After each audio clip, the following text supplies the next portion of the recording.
CSku, bertemu lagi dengan manusia Madasu di Easy Film. Baiklah, berikut ini gua akan meringkas terbentuknya band punk rock asal Amerika bernama Rise Again. Mereka dikenal sebagai band punk rock bermuatan politik dan terlibat dengan berbagai organisasi dan gerakan kemanusiaan. Oke CSku, sebelum kita mulai seperti biasa, kita intro dulu guys. Manusia kita menjadi manusia, membotakkan mata, mengosongkan jiwa. Saya kesunyian, tak lagi kau dengar. Inilah saatnya engkau melihatnya. Ikutlah bersamaku, berjalan bersamaku, dengan apa yang membara, dengan asap bermakna. Marilah harapan jadi kenyataan, marilah harapan jadi kenyataan. We're gonna revolt, we're gonna destroy. We're gonna. The day of us,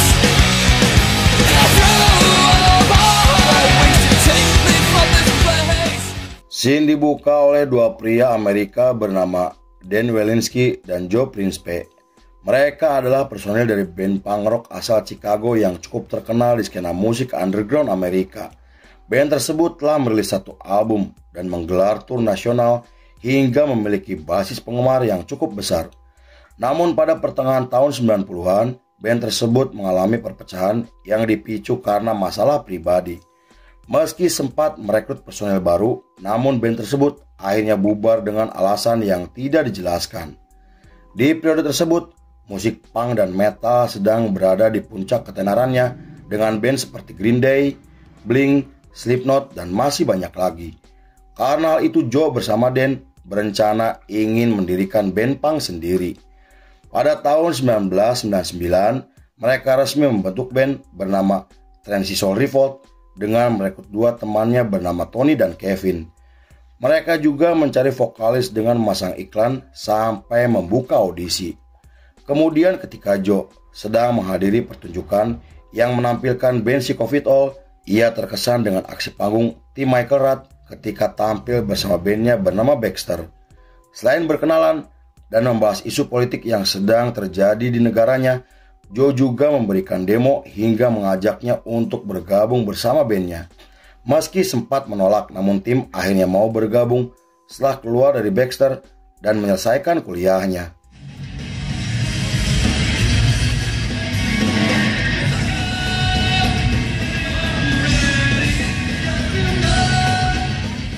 Beberapa minggu setelah pembentukan, mereka mulai melakukan sesi latihan dengan formasi tim pada vokal, Dan pada gitar, Kevin pada rhythm, Joe pada bass, dan Tony pada drum.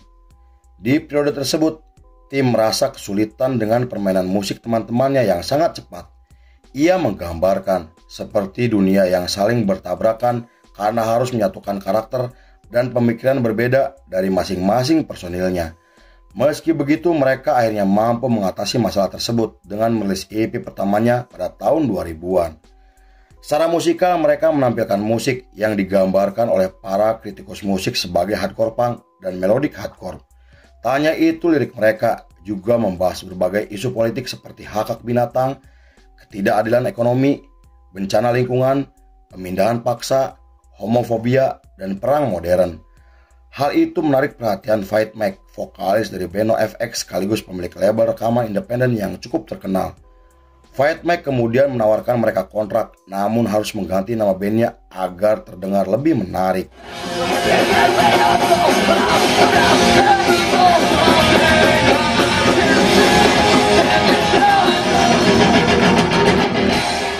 Setelah memikirkan selama 3 minggu, mereka akhirnya menerima tawaran tersebut dan resmi mengganti nama bandnya menjadi Rise Again. Namun ketika sedang melakukan sesi rekaman, Tony memutuskan keluar dari band dengan alasan yang tidak dijelaskan. Posisinya sebagai drummer kemudian digantikan oleh Brandon atas rekomendasi dari Fat Mike dan teman-temannya. Dengan formasi tersebut, mereka merilis album pertamanya pada tahun 2001 yang dianggap gagal secara komersial. Meski begitu, album tersebut menerima banyak ulasan positif karena menampilkan musik punk dengan nada yang lebih gelap secara keseluruhan. Beberapa minggu kemudian, mereka menggelar tur Eropa dan Amerika Utara untuk mempromosikan album pertamanya. Tetapi selama tur, tim mengeluh dengan permainan gitar Dan yang sering tidak konsisten. Hal itu menimbulkan perpecahan yang membuat Dan memutuskan keluar dari band dan pulang ke negaranya. Selain itu, Kevin juga memilih keluar dari band karena tidak suka dengan sikap tim yang terkesan arogan dan mementingkan dirinya sendiri. Setelah itu, mereka kemudian merekrut seorang gitaris bernama Todd, teman SMA dari sang vokalis, dan sejak kehilangan dua gitaris terbaiknya, band tersebut mulai mengalami krisis identitas karena tidak bisa menonjolkan sisi agresif mereka. Bahkan ketika mereka merilis album keduanya pada tahun 2003, album tersebut dikritik oleh banyak orang karena perubahan musik yang terlalu berlebihan. Meski begitu, seorang jurnalis dari majalah Rolling Stone memuji lirik mereka yang membahas isu politik secara belak-belakan.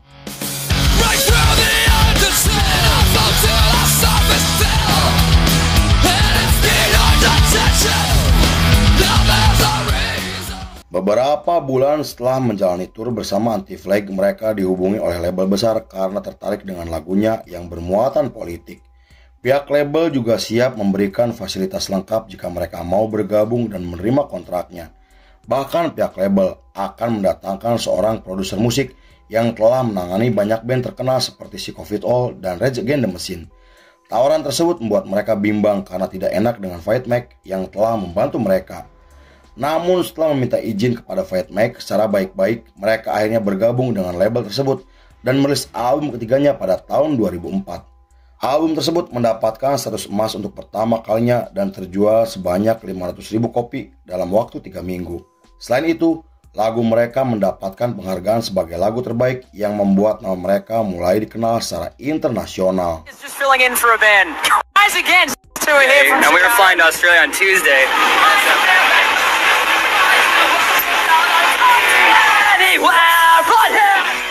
Saat diwawancara, mereka mengatakan jika para personilnya kecuali Brandon merupakan penganut ideologi straight edge di mana mereka menolak mengkonsumsi alkohol, narkoboy, seks bebas, dan menjadi vegan atau vegetarian. Mereka juga mendukung hak binatang, menentang pengundulan hutan, anti perang, dan anti otoriter. Bahkan selama pemilihan presiden Amerika, mereka terlibat dengan gerakan punk voter yang dibentuk oleh para aktivis dan musisi yang kritis terhadap pemerintahan. Tak hanya itu, mereka juga terus melakukan pergerakan secara radikal dan mendukung calon presiden Amerika, John Kerry, dan menyumbangkan satu lagu untuk proyek album kompilasi. Pada tahun 2005, mereka mulai melakukan sesi rekaman untuk album terbarunya dengan menampilkan musik punk yang lebih keras dari sebelumnya. Tim juga bertugas dalam penulisan lagu dan personel lainnya bertugas membuat aransemen yang lebih gelap, lebih brutal, dan lebih agresif. Perubahan tersebut digagas oleh sang produser sekaligus teman baik mereka, dan setelah album mereka dirilis pada tahun 2006, album tersebut berhasil sukses secara komersial hingga menjadi album terlaris yang pernah mereka rilis. Selain menempati posisi 1 di 7 negara, album tersebut menampilkan satu video klip yang sangat terkenal namun dianggap kontroversial. Pasalnya di video tersebut menampilkan cuplikan pengundulan hutan, perburuan hewan, dan mencairnya lapisan es kutub selatan, dan mereka menyebut video tersebut sebagai video terpenting yang pernah mereka rilis, meski mereka mendapatkan reaksi keras dari beberapa orang yang merasa tersinggung.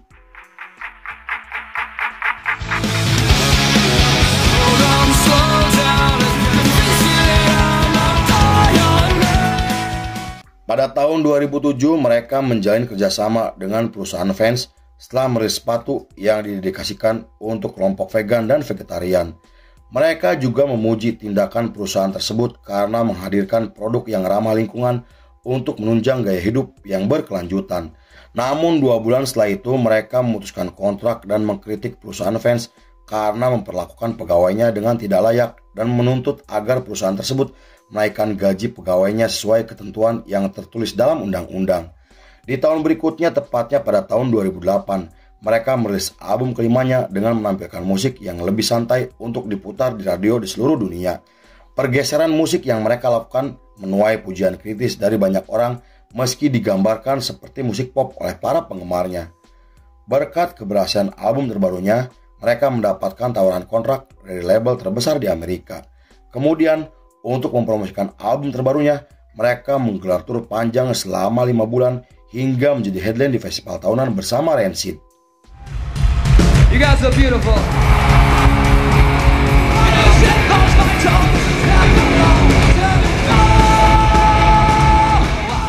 Pada tahun 2009, mereka membuat pergerakan untuk mendukung Barack Obama dalam pemilihan presiden Amerika.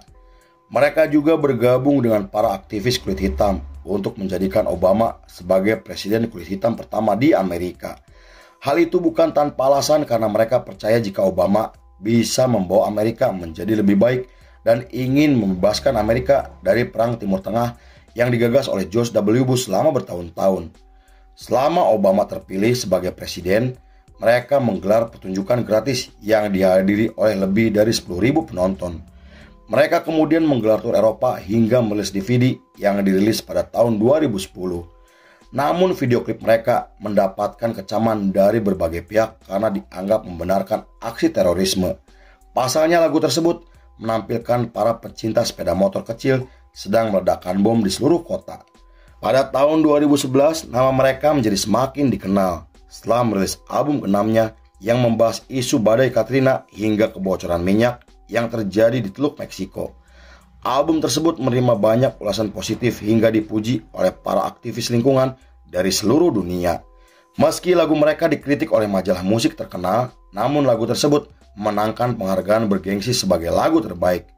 Lalu untuk merayakan keberhasilan yang telah mereka dapatkan, mereka menggelar tur bersama band punk legendaris bernama Bad Religion. Bahkan, Greg Griffin dari Bad Religion sampai memuji lagu mereka karena terkesan dengan pergerakan yang telah mereka lakukan.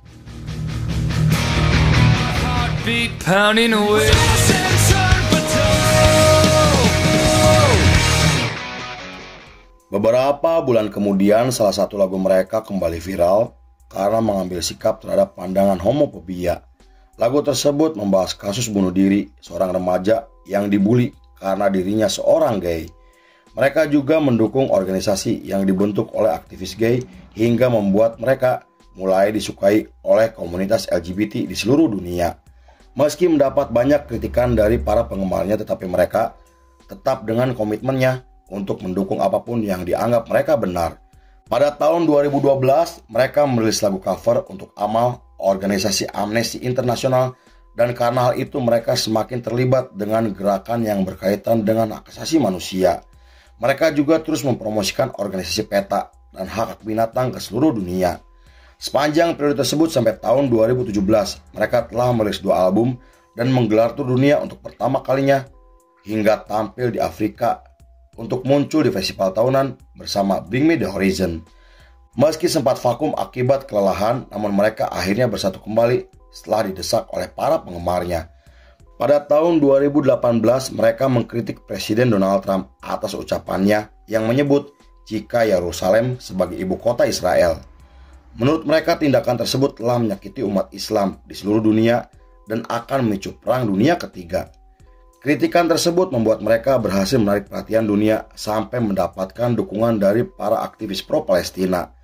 Menurut seorang jurnalis, mereka digambarkan sebagai band politik yang menentang kebijakan Donald Trump dengan mempromosikan ideologi anarkisme. Mereka juga dianggap selalu merilis video klip naratif untuk menunjukkan model bisnis konvensional yang berkaitan dengan pelanggaran hak asasi manusia. Terlepas dari sikap dan ideologi yang telah mereka tanamkan, namun mereka terus konsisten membuat karya terbaiknya. Bahkan mereka sampai merilis album kompilasi yang semua keuntungannya disumbangkan untuk yayasan panti asuhan. In shadows hiding from the voices carrying so long ago. Pada tahun 2021, mereka merilis lagu yang akan muncul di dalam album terbarunya. Mereka menggelar tur Amerika yang sempat tertunda akibat pandemi COVID-19. Selama tur berlangsung, mereka membuat kampanye untuk mendukung gerakan hak aborsi di Amerika. Gerakan tersebut dibentuk untuk mendesak Mahkamah Agung agar dilegalkan praktek aborsi di Amerika. Namun permintaan tersebut ditolak oleh pemerintahan yang membuat Mahkamah Agung merancang undang-undang pada tahun 2022. Karena penolakan tersebut, mereka semakin gencar mendukung gerakan hak aborsi di seluruh dunia dan membuat pertunjukan gratis di beberapa kota setelah merilis EP terbarunya. Di sisi lain, mereka telah dianggap sebagai band punk bermuatan politik dan mendukung organisasi seperti Amnesty International hingga mempromosikan berbagai hak seperti hak binatang, anarkisme, straight edge, dan vegetarian.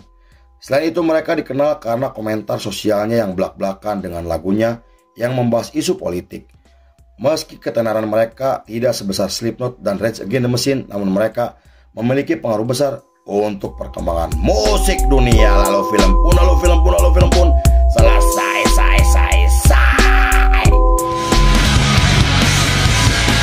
Get from the top now, see how die. I think I'm a dead.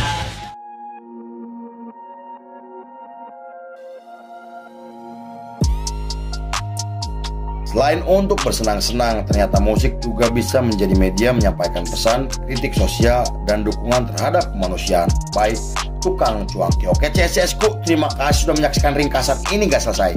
Saya beserta jajaran Berandal Malam kembali pamit undur diri, sampai jumpa di episode berikutnya. Bye bye. Hampura CSSku.